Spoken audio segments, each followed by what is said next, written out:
KNR. Well, of course, 20 minutes after 9 a.m., time for us to look at moments in current affairs. Looking at all the matters that have arisen since the last time we talked about news, current affairs, and the things that affect us on a daily basis. Given also that so many things just happen in such a short space of time, and we always have to leave room for understanding that whatever happens involves us and our livelihoods and our lives on a daily basis as well.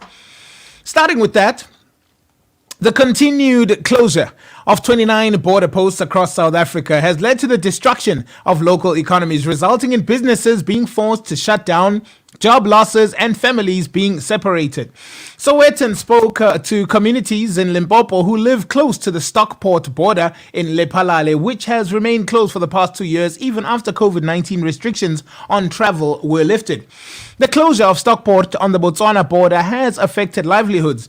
An area silence now envelops the border, which used to be a lifeline for lodgers, farmers, and other businesses. This has a direct impact on jobs, as many people have lost employment due to local businesses suffering due to border closure.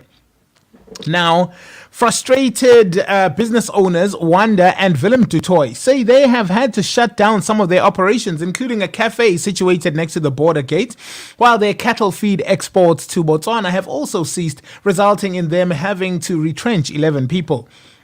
They say in these 2.5 years since the border has closed, we have lost quite a lot of income. The turnover has decreased to almost nothing.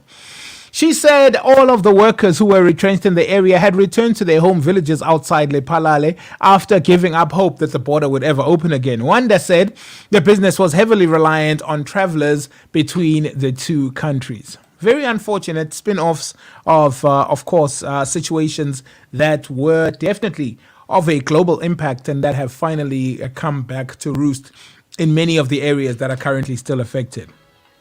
23 after 9.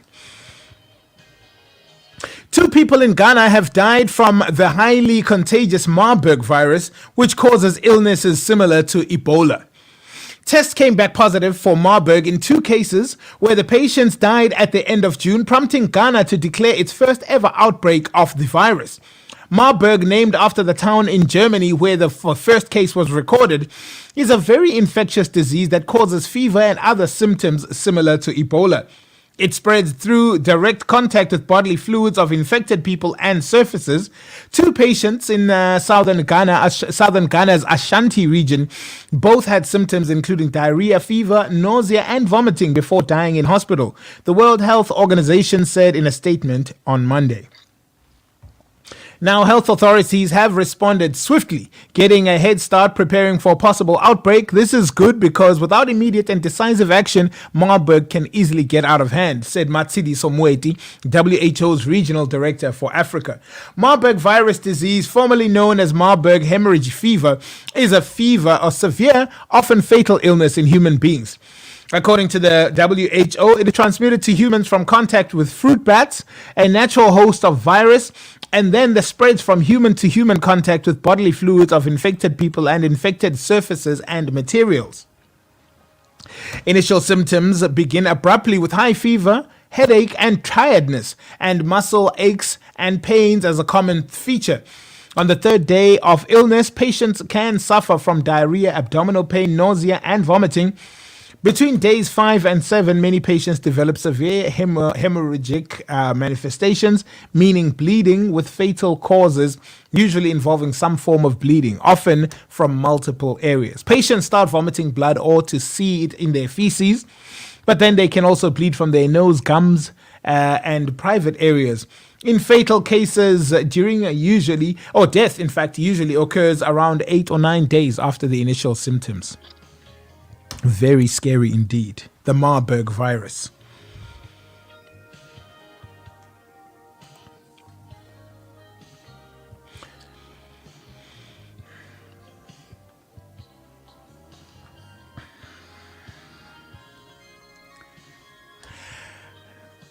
A pup was brazenly stolen from a property in Strand last month, and the whole thing was caught on a camera. The 7-month-old pit bull was returned to its owners last week after officers caught wind of the video, which had gone viral on social media. An alert recognized the house from which the dog was taken and confirmed with the residents if the dog on the video clip was indeed theirs. The dog was later found tied to a pole at a property. According to residents, the dog was sold to a man from Nomzamo who was yet to collect it. The officers were given a name of the suspect and he will be arrested as soon as charges are laid by the owners. The owners of the pup are said to have been overjoyed to have been reunited with the dog, who is a rare bully cutter, said to be worth thousands of rands.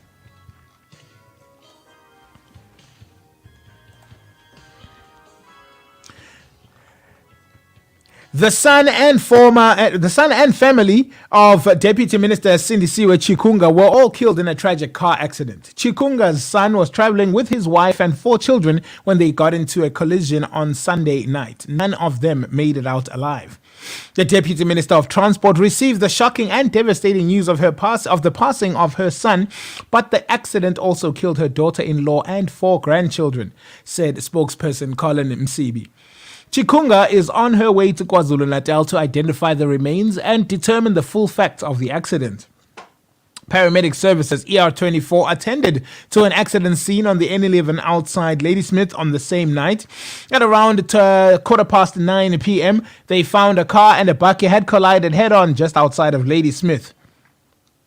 2 adults and 2 children were killed and another man left seriously injured. Upon closer inspection, paramedics found that the light motor vehicle smashed against a roadside barrier. 1 person was trapped inside and 3 others were lying beside the car. Very tragic news indeed.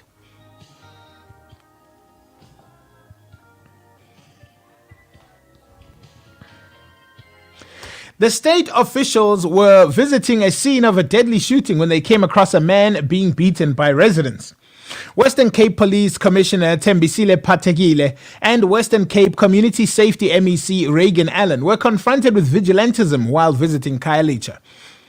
Cape Town on Sunday, A man who had been left onto the street bloodied and naked with his wrist bound with wire. The badly beaten 27-year-old man was accused by community members of stealing from a taxi in Site C.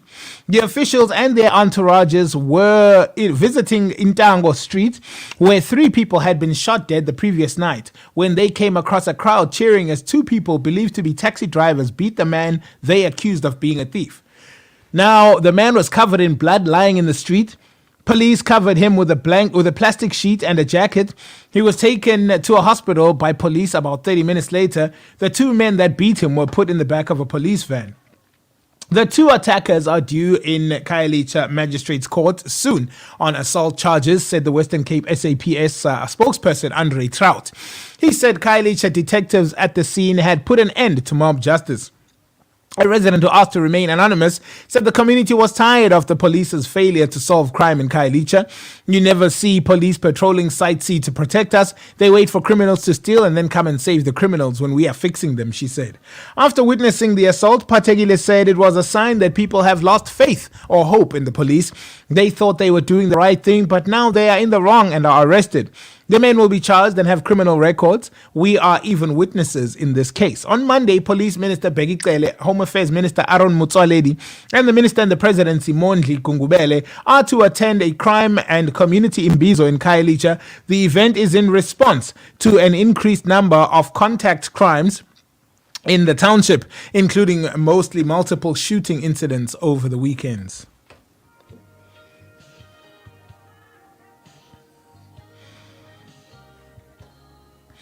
As the South African communists emerge from their Congress, they must now answer several questions about their party's future direction.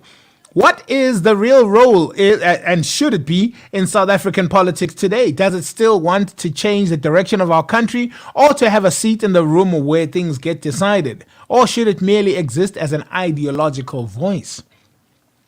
Perhaps the fundamental question then, the one that defined the SA Communist Party role for the past 30 years, revolves around its continued role in the alliance with the ANC and COSATU. once again, and its latest Congress, it has come up with the same answer, that it will try to stay within the same organization, even though there are signs that our politics might change fundamentally, possibly some changing the SACP with it.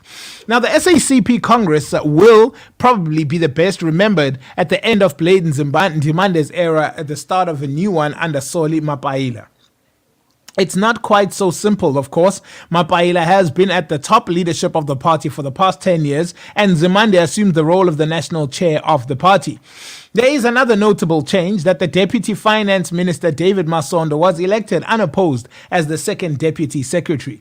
This may draw the line under an important piece of history. Masondo suffered the wrath of many in the party for criticizing its virtually unquestioning support of Jacob Zuma in his campaign to be re-elected as the ANC run-up in the 2012 Mangaung conference.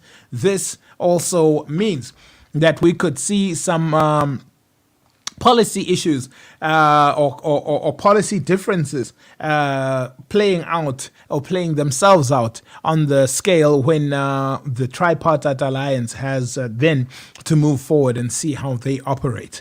The time now 28 before 10 a.m. The late Jesse Duarte has been remembered as a unifier whose passing had thought would see an end to an ongoing feud between the party and its suspended Secretary General Ace Magashule. However, insiders say a handshake and light banter between Magashule and party president Cyril Ramaphosa at Duarte's home on Sunday meant nothing in the greater battle for the soul of the ANC. Magashule, once a close ally of Duarte, has joined those who went to pay their final respects to the 68-year-old politician who succumbed to cancer on Sunday. Ramaphosa delivered the eulogy. The encounter between Ramaphosa and Magashule could easily be understood to mean a Cold War is not at play in the governing party, but Ramaphosa's own utterances at the SACP this past week, which declared a full-on war, is at play for control of the organization. The threats by Magashule to journalists when he arrived at Duarte's home say otherwise. He said, one of the things she said is that she wanted some of the things about the movement once she is no more to come out. Magashule's allies have been holding a series of marches calling for Ramaphosa to step down, while Ramaphosa's supporters have firmly put in place measures to prevent the likes of Magashule from being viable for any leadership positions come December. At the same time, Magashule is headed for the Constitutional Court, challenging his 2021 suspension. Duarte often found herself in the middle of such a friction, opting to put the party even before her personal relationships in the organization.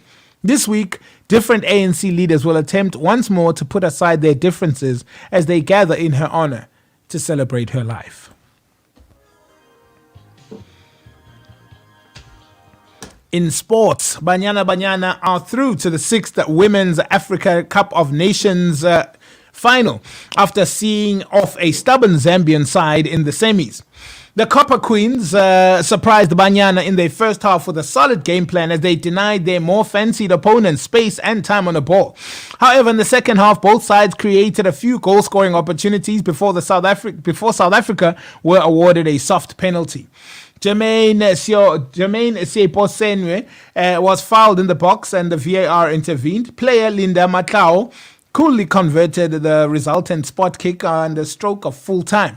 South Africa will now take on either the defending champions Nigeria or hosts Morocco in Saturday's final. Beautiful stuff, and of course incentive is there for them to keep moving and keep doing what they do. Shout out to them and everybody who is making this and the support of Banyana such a great success. It's a great story to hear in our footballing ranks. 25 minutes now before 10 o'clock. Italian Prime Minister Mario Draghi visited Algeria on Monday to sign several agreements, including an energy deal to boost gas supplies to reduce his country's reliance on Russian gas. Draghi was received by Algerian President Abdelmadjid Tebboune ahead of the two leaders chairing a ministerial meeting at which several deals are expected to be signed. Tomorrow, an important agreement between U.S. energy firm Occidental Petroleum, Italian energy giant Eni, and French oil company Total, providing significant volumes of natural gas to Italy, will be signed.